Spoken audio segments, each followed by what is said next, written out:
Good evening dear students. आज question number 12 start करते हैं। Two forces P and Q have a resultant R। Question number 12, two forces P and Q have a resultant R। इसको draw करते हैं। Let this is force P represented by OA and this is force Q represented by OB. Resultant is given by diagonal of the parallelogram. This resultant is R and let this point is C. आगे पढ़ते हैं statement. If force PB increased, then the new resultant bisect the angle between R and P. क्या कहा है देखो, अगर मैं force P को इंक्रीज कर दूं तो जो नया रिजल्टेंट आएगा वो R और P के बीच के एंगल को बाइसेक्ट करेगा।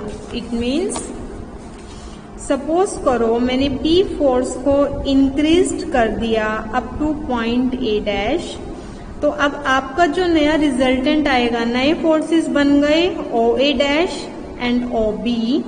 इनका जो रिजल्टेंट आएगा that will be given by diagonal of the parallelogram. This is the diagonal of new parallelogram. Suppose this is point C dash. Statement में क्या कहा है कि जो नया रिजल्टेंट है this is the new resultant represented by R dash.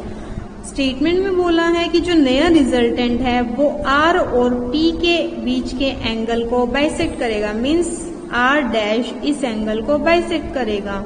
Means क्या है कि सपोज करो मैं इस एंगल का नाम 1 दे देती हूँ, इस एंगल का नाम 2 दे देती हूँ, तो इट मीन्स आपको गिवन है एंगल 1 इज इक्वल टू 2।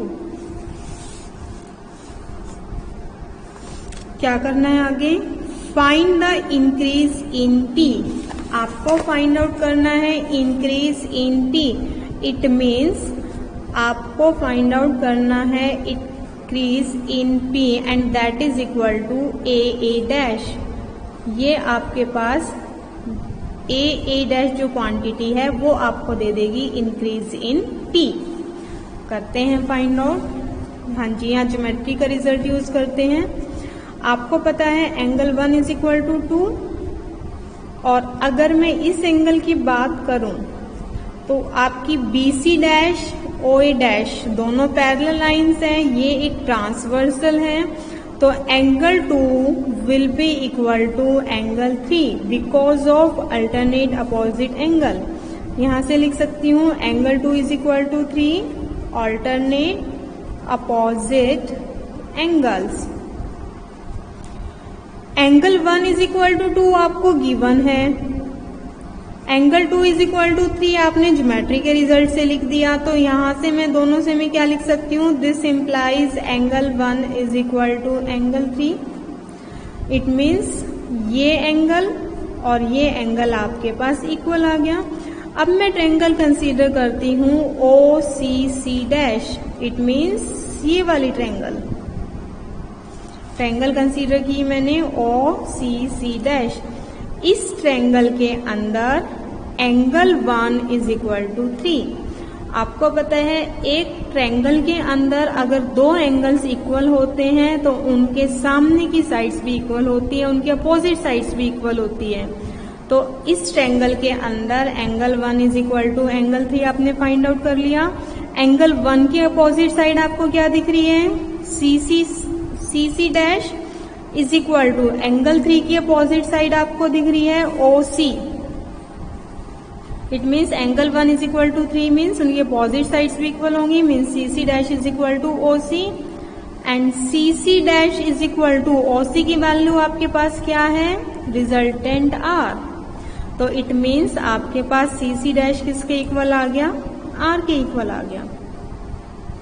अब इस पैरेललोग्राम को देख लो, CAA डैश C डैश, ये पूरा का पूरा आपको एक पैरेललोग्राम दे रखा है। आपको पता है पैरेललोग्राम की अपोजिट साइड्स इक्वल होती हैं, तो यहाँ से CC डैश किसके इक्वल बन जाएगा? AA डैश के। इट मीन्स मैं लिख सकती हूँ in parallelogram AA dash CC dash A dash is equal to C C dash, और सी सी डैश आपने फाइंड आउट किया है किसके इक्वल है, आर के। इट मीन्स A dash is equal to R, और ए डैश आपके पास क्या था, इंक्रीज इन पी, तो आपके पास इंक्रीज इन पी कितना आ गया, आर, और यही आपको क्वेश्चन में फाइंड आउट करना था। अब हम नेक्स्ट क्वेश्चन करते हैं, 13th क्वेश्चन। 13th क्वेश्चन देखो, the resultant R of forces P and Q makes an angle 2 theta with the line of action of P.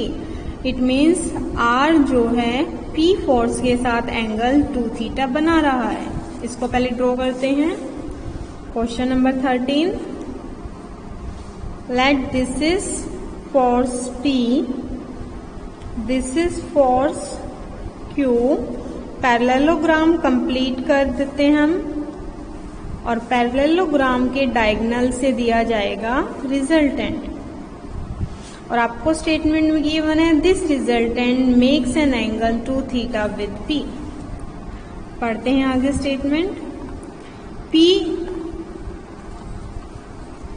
P is now लिखा P is now replaced by P plus R. Q remains unchanged. It means P को replace किया P plus R से, यानी कि P में increment और कर दिया R. Suppose this is quantity R, तो नया जो आपके पास बनेगा, पॉइंट्स की नेमिंग देती हूँ पहले, O A dash B C। तो जो नया बना फोर्स वो क्या बन गया, P R, यानी कि ये आपके पास टोटल कितना बन गया, P plus R। Q remains unchanged, Q जितना था उतना ही है, मीन्स एक फोर्स ये बन गया और एक ये बन गया। इसको भी कंप्लीट कर लेते हैं पैरेललोग्राम की हेल्प से। अब Q फोर्स और P प्लस R का जो रिजल्टेंट है उसको भी ड्रॉ कर लेते हैं। रिजल्टेंट आपको पता है हमेशा हम डायगोनल ऑफ पैरेललोग्राम से देते हैं। Let this is resultant R dash. फिर से रिपीट करती हूँ, R जो रिजल्टेंट है वो P और Q का है, P प्लस R और Q का रिजल्टेंट है R डैश। आगे स्टेटमेंट पढ़ते हैं। Show that resultant makes an angle theta with P। आपको बताना है कि जो नया रिजल्टेंट है वो P के साथ एंगल थीटा बना रहे हैं। इट मीन्स आपको प्रूव करना है, टू प्रूव नया resultant that is R dash वो P के साथ थीटा एंगल बना रहा है। थोड़ी देर के लिए इसका नाम दे देते हैं एंगल 1। तो आपको प्रूव करना है angle 1 is equal to theta. हाँ जी, अब करते हैं इसको सॉल्व।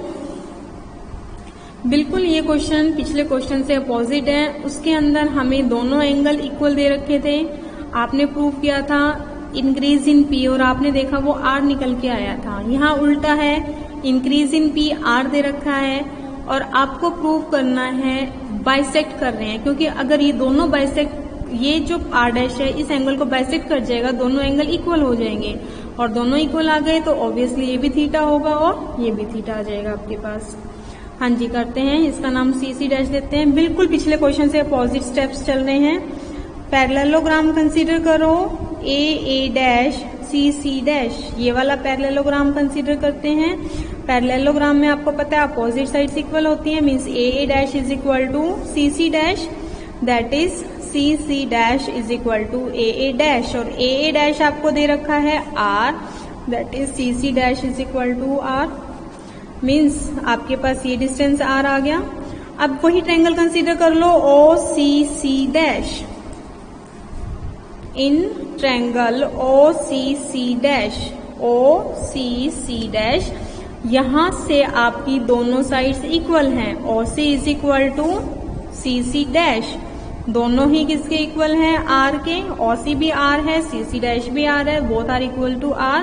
फिर से वही, अगर एक ट्रायंगल के अंदर दो साइड्स इक्वल हों तो उनके अपोजिट एंगल भी इक्वल होते हैं, अगर दो एंगल इक्वल हों तो उनकी अपोजिट साइड भी इक्वल होती है। तो यहां से रिजल्ट लगाते हैं कि angle opposite to equal sides are equal. OC के अपोजिट एंगल्स का नाम भी दे देते हैं। Suppose this is angle 2 and and this is angle 3। OC के अपोजिट एंगल बनता है 3, तो angle 3 is equal to CC dash के अपोजिट एंगल बनता है एंगल 2, दैट इज एंगल 2। तो यहां से आया angle 3 is equal to 2। Also आपको पता है angle 3 equal to angle 1 because these are alternate opposite angles, these two are parallel lines, this is transversal. तो 1 and 3 आपके पास ऑल्टरनेट एंगल्स बन जाएंगे। यहां से आप लिख सकते हो also angle 3 is equal to 1, reason alternate angles. This implies angle 3 2 के इक्वल है, एंगल 3 1 के इक्वल है। It means angle 1 is equal to 2। यहां से दोनों एंगल इक्वल आ गए 1 और 2। आल्सो एंगल 1 प्लस एंगल 2, एंगल 1 प्लस 2 आपको गिवन है, कितना है आपके पास ये एंगल 2 थीटा। एंगल 2 भी एंगल 1 के इक्वल पुट कर दो।